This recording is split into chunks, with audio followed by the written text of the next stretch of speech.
Greetings and salutations, my friends. Welcome back to the Ramble. Not done one of these in a while. You know, there's not much going on in the news, is there? I can't think of any big things that are happening in the news. No. Trump's still a dick. That's about the only thing that... And, you know, because I've been injecting myself with disinfectant for a couple of weeks now, and I feel fine. So, right. I want to talk to you today. I thought I'd give you a life update on what's going on in my life. I know lots of you are interested, and because, you know, you're basically paying for my future. So I feel like I owe it to you guys to give you a heads up on what's going on. And if you want to, and if you have any questions after this, or you just want to ask something, or just want to hang out, like, you can come to any of my live streams on Twitch. The link is in the description, and pop in there. I'll be happily answer any questions. I'm trying to be as very open and honest about everything financially as I can be. I've got house targets on Twitch and stuff like that. My Patreon's public and everything like that. So it's all kind of, you can all see everything and stuff. So I just wanted to give you an update because obviously with this coronavirus stuff, it's kind of put a weird thing. So just a quick bit of background. Many moons ago, I can't remember the years because I'm terrible with dates. Many years ago, I met Curly Doobie, my girlfriend, online. We got together. I moved over here, and she's actually living with her ex-husband, and just as obviously friends, in the house that they bought together. And I moved in, and it's great. I get on with him, great, and that's all fine, and that's been for the last few years. And then in the last sort of 2-3 years, I've realised that, you know, I found my passion in life, which is doing YouTube, doing streaming, just being a content creator, as they call it, and started actually making a little bit of money that I can start saving towards something. So that then began, and as sort of began over the last couple of years, and I've saved up some money, and then at the beginning of sort of last 6 months. Many of you will know, if you haven't watched the videos or seen it, me and Curly broke up. And it's pretty amicable. I'm still in the house. I've actually called this house now the relationship graveyard because she's now living with two of her exes. The good thing is I still get on with her ex-husband and I still get on with her. So it's not like a horrible living situation. So don't ever think that I'm like going stir crazy. I'm in a prison of my own hell because I'm living with my ex and her ex, and it's all horrible. We get on really good. But it's, at the end of the day, it's still not ideal. Right? I think you can understand that. It's not ideal. And the whole point of what we were sort of saving money for was to eventually buy my first house. And therefore we were going to move into it together. And obviously now that we've broken up, the plan hasn't changed in and of itself. It means it's a little bit further away because the mortgage has to rely on my wage, not the two of us wages. And so therefore the sort of deposit's going to have to be a bit higher. And because of what my job is, mortgage advisor is a little bit more wary. So it's going to have to be a higher deposit. So for the last sort of year or so, I've been putting squirreling away every possible penny that I've got available. And I am up to, I can't even remember the amount actually. It's like £33,000. And I have a goal on my Twitch streams for the house fund of 50 grand by the year's end. And it's more of a fun goal. Like it's like the goal doesn't actually matter. It's like I'm going to save as much money as I can, whether that's 40 grand or it's 60 grand. But it was just, that's more of a bit of fun. But I update that every month with all the money that I save through Google AdSense, from Twitch, from donations on Twitch, through to the Patreon and stuff like that. Now, in the last couple of months, the Patreon has just exploded. I said some stuff in a video. I'm always kind of uncensored. I just say whatever I'm thinking, and people, I guess, were just sort of just felt it and felt like helping out a bit, and they did. you have in your droves. It was ridiculous how it is. It's just, there's no words for it, as you can tell. It's just amazing. I'm blown away every day that I see the Patreon, and for my little channel, our little corner of the internet, playing a little niche game, and a small stream in the grand scheme of things, that your generosity has not only allowed me to just pay the rent and stuff and feed the dogs and everything, but actually save money towards finally owning my own home, which is like, kind of not giving up on it, because it was never really a dream, because it was never really viable. When I was sort of bumbling along in life, not knowing what I wanted to do, going from like crappy job to crappy minimum wage job that I hated, and then finding this passion that I had that I never knew. Before the YouTube and streaming thing, I never edited a video. I'd never done any graphic design. I'd never done any of the business stuff. I'd never done never designed a thumbnail. Never didn't even have a Twitter account.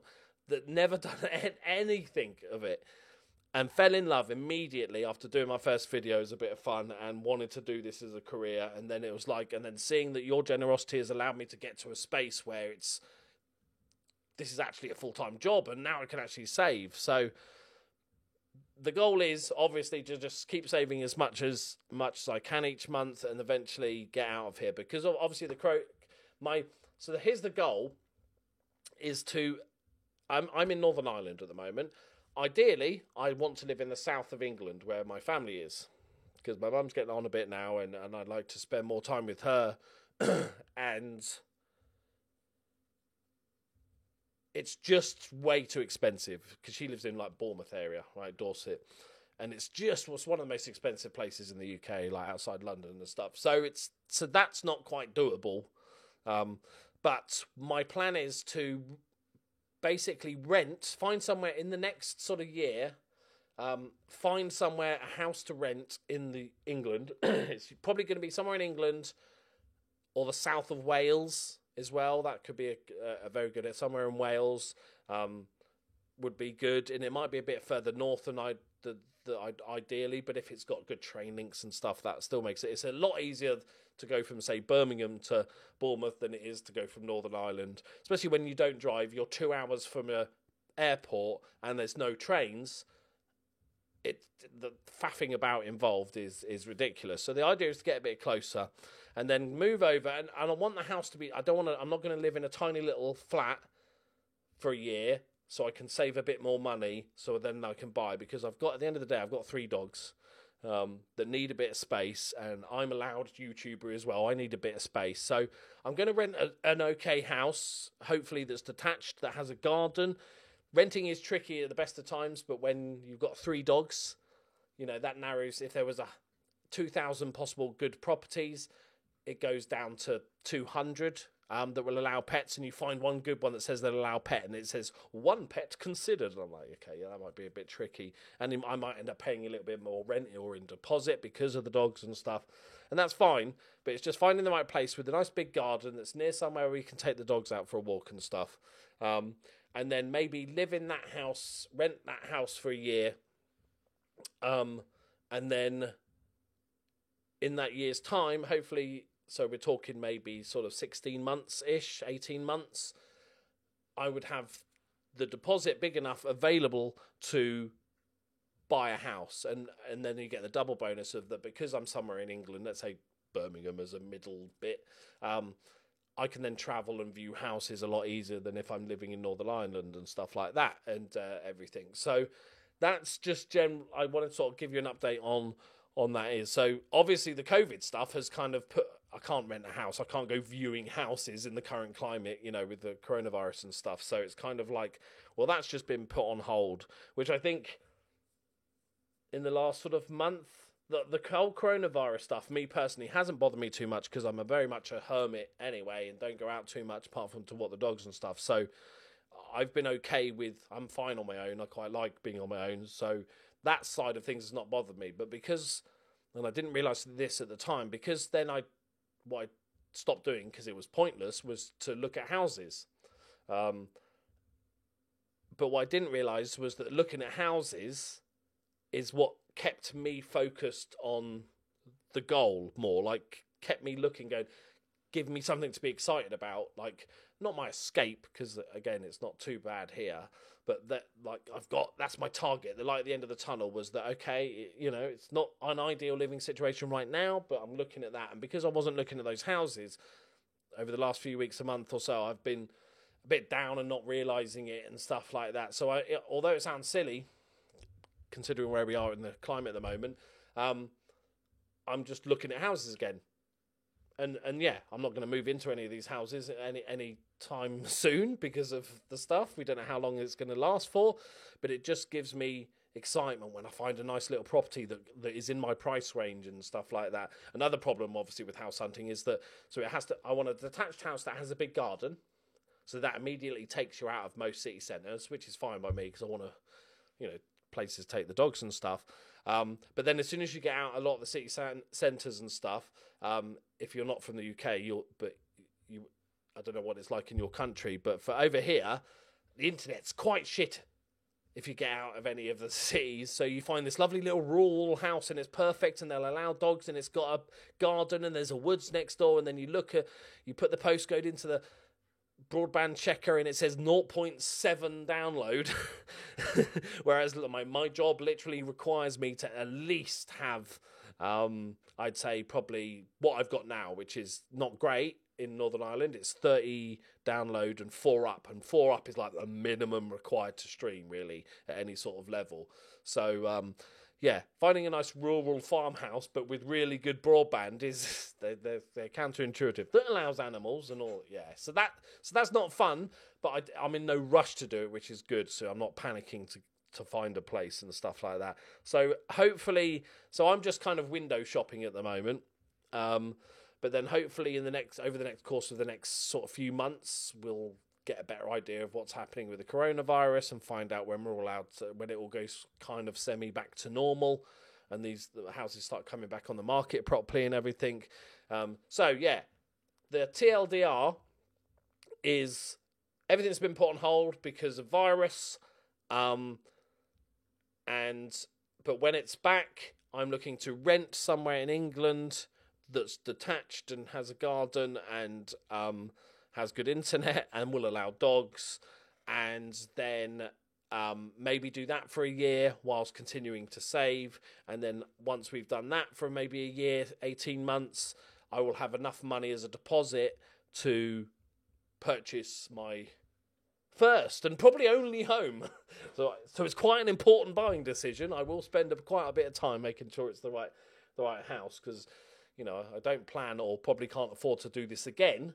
So we'll make sure, unless I accidentally buy a house with oh look, there was a sinkhole, but then it turned out to be a giant gold mine and I'm now worth 10 million. It's unlikely that sort of thing is going to happen. So, and then just to give you a quick update on what I plan to do for the future, once, because this helps me as well. Talking about this stuff really actually helps me, because it makes me smile because I'm seeing what the plan is. So let's say the house we buy is very important, and more so the land. I'm not bothered about big houses and richness and stuff. I don't mind a little house, but I want a nice bit of land. And then what my plan is to do at the moment, because you know how much I love dogs, is so I've got my 3 dogs, and then what I'm going to do is I'm going to start a mini little business where I do sort of home away from home kennels. So let's say you're going on holiday and your prized chow chow, called Fluffy, you need somewhere for that to go. So what my kennels would be was they wouldn't be kennels. I would basically charge people for them to look after their dogs, and they would deliver them to my house, and the dog would live as part of the house. So if you allow it, it sleeps on the bed. It hangs out with all my other dogs. It just becomes my dog for the week that you're away. Because as a dog owner myself, the thought of putting my dog into kennels, however nice the kennels are, and there are some amazing kennels out there. At the end of the day, they're still kennels. They're still left alone for hours on a day. And even the best kept, friendliest kennels and stuff usually only walk their dogs a couple of times a day and stuff.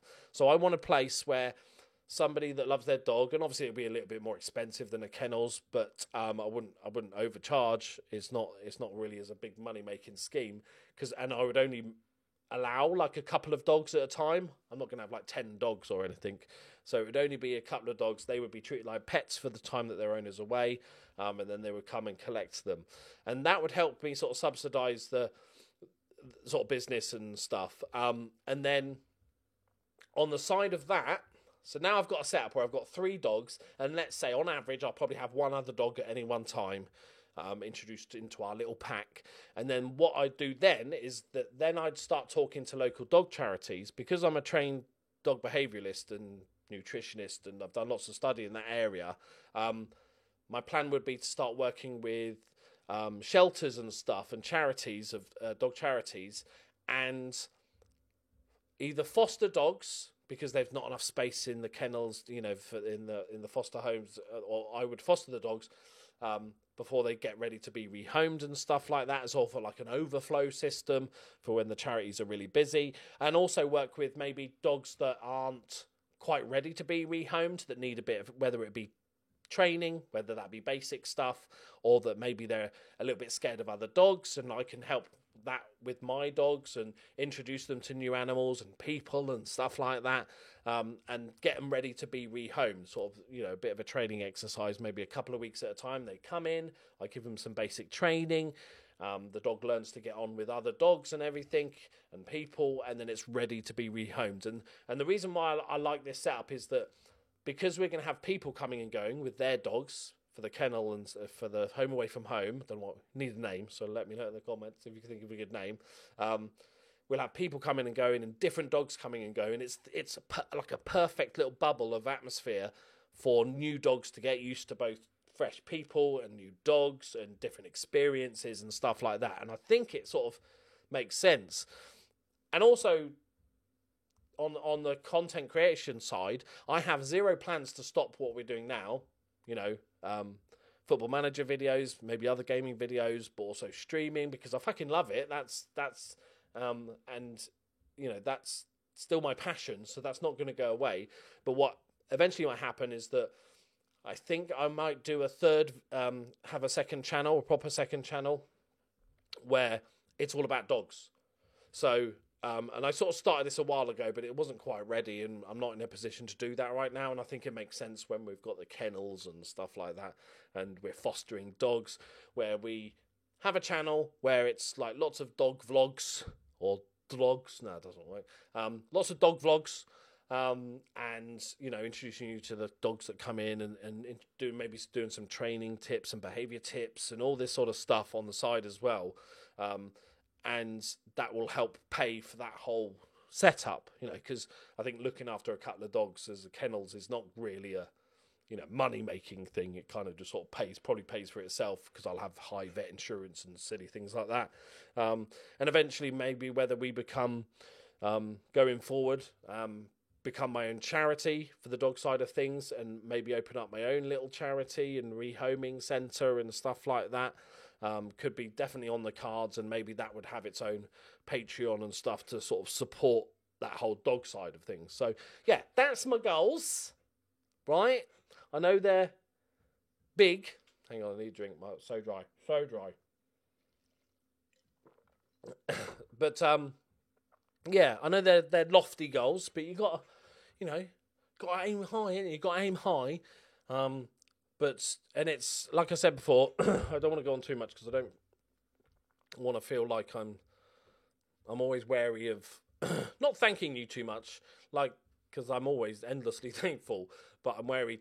I'm not trying to do this to guilt you into donating $5 on Patreon or whatever. So I don't want to go on too much, but I just want to say, what you guys are doing, and some of you have been Patrons for 3 years now, and oh, I can't never do this. I never get through this bit.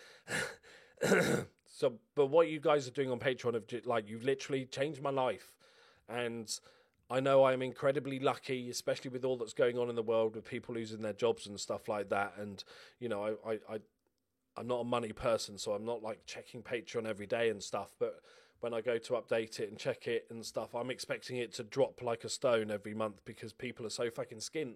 And like it's not. It's for the size of my channel and stuff. It's ridiculous. It's probably per subscriber. It's probably the largest Patreon in the world. Like it's got to be up there. It's got to be, because it's like ridiculous. So I just want to say to those that have, whether you're a Twitch sub or a donator or give bits or you gift subs or you watch the ads or you donate on Patreon or whatever it is, just watch the videos, enjoy the videos, man. Just getting DMs from people saying love your videos, especially in this shit time. I just want to say thank you for allowing me to do this and making it a thing that I've been able to be lucky enough in life that I can find something. It might have been a bit old, you know. I found the thing I wanted to do at 40. But it just goes to show, sometimes it takes that long. And I've been able to find the thing that I do love and have an absolute passion for. And with your guys' help, I've actually been able to make it a job and a career that I can spend time in and hang out with guys and make fucking thousands of new friends and stuff like that. And it's the whole thing has just been absolutely fucking incredible. So thank you for the journey that you've helped me go on. I said I wasn't going to go on, and then I've just gone on. Yeah, just thank you. So I thought I'd give you an update. It's gone on a bit. It's fucking hell, it's 21 minutes long. I was like, shall I make a video? I've only got a couple of things to say. It'll only take 5 minutes. So, but you know me, right? If you've got this far into the video, then you've probably known me a while, and you've not got bored of this ramble all the time. Just, yeah, thank you. And I just want a little shout out, because I don't give them enough credit. There's a group of people that I was lucky enough to meet in Amsterdam when we had our first little Loki con, which was not really a convention. It was basically, I'm going to Amsterdam to get stoned. If anybody wants to come along, pop along. And we had like 10, 15 guys come along, and most of them have become really good friends since, and I get to hang out with them. And a lot of those guys also mod my channel on Twitch. So I just want to, like, Meowsley, Lupus, Marcy, Josh, Smooth, Dave, all of those people, like everybody else, I just want to say a massive thank you. I'm very lucky to have you all in my life. So, right, I'm going to shut up now. Should I shave my beard, or should I just go full homeless for a while? I think we'll go full homeless. Just see what it gets. I've never had it much longer than this. Maybe I'll just let it full Gandalf. Right. And if you think of any good names for my... Because it's not a dog kennel, so we want to steer away from that. Like a home away from home type thing. If you've got any good names, let me know. Thank you very much for watching. You guys are superstars. I love you very much. Bye-bye.